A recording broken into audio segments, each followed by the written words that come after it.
Hi everyone.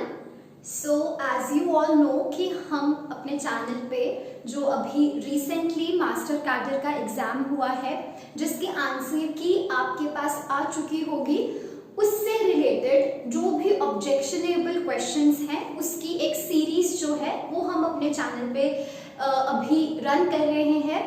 तो उसी series का एक क्वेश्चन जो है हमारे पास which belongs to inorganic chemistry, जो इस साल मास्टर कैडर के एग्जाम में आया था, उससे रिलेटेड एक ऑब्जेक्शनेबल क्वेश्चन जो है वो हम आपके साथ आज इस वीडियो में डिस्कस करने जा रहे हैं। So in your exam of master cadre inorganic chemistry में से एक क्वेश्चन आपको देखने को मिलेगा जिसमें उन्होंने एक कोऑर्डिनेशन कॉम्प्लेक्स आपको गिवन था and you have to tell in this that how many isomers of this particular complex can be formed। तो इसका जो आपके पास आई थिंक जो आपको ऑप्शंस में गिवन थे वो ये था कि there can be 2, 4, 6 and 8 possible isomers and जिसमें से आंसर की के अकॉर्डिंग आपको ऑप्शन नंबर बी जो है वो एज करेक्ट आंसर गिवन है।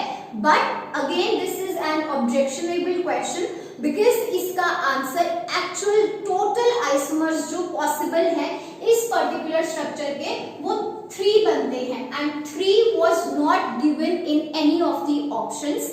इसका रेफरेंस जो है वो आप श्रिगर एंड एटकिंस की जो बुक है उसमें ढूंढ सकते हो, ठीक है। 5th एडिशन मेरे पास था तो I have mentioned here the edition number 5th। Chapters name was introduction to coordination compounds और उसके पेज नंबर 213 पे आपको जो है इसका रेफरेंस मिल जाएगा, ठीक है, जहां पे क्लियरली गिवन है कि ऐसा सा सेम अगर आप कॉम्प्लेक्स लेते हो वहां पे बुक में आपको एग्जांपल जो गिवन है उसमें सेम लिगेंड्स थे बट उन्होंने बस मेटल चेंज कर दिया। तो उससे आप सब जानते हो कि नंबर ऑफ आइसोमर्स पे कभी डिफरेंस नहीं आता, मेटल के ऊपर वो डिपेंड नहीं करेगा। तो इसके हमारे पास जो ज्योमेट्रिकल आइसोमर्स हैं वो 2 पॉसिबल बनते हैं।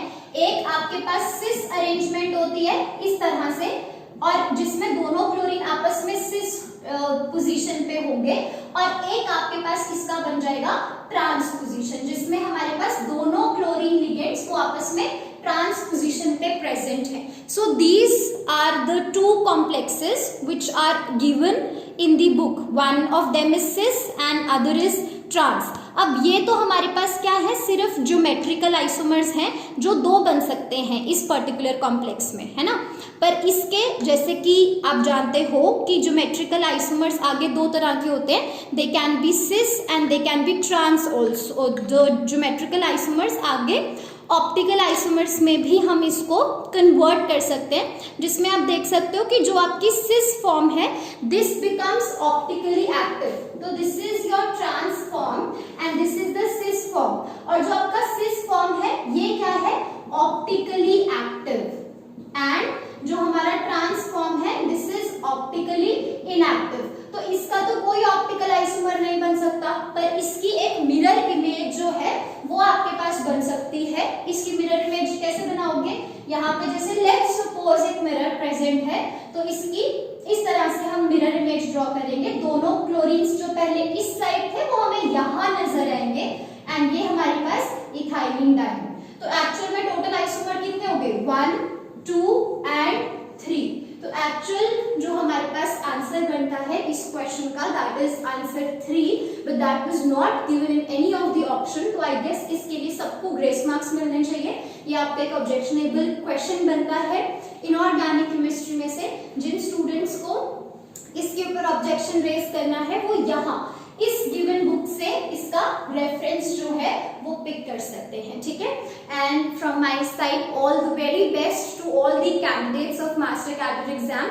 So see you soon with we are waiting for yet another exam to be announced by the Punjab government. Till then all the very best for your results.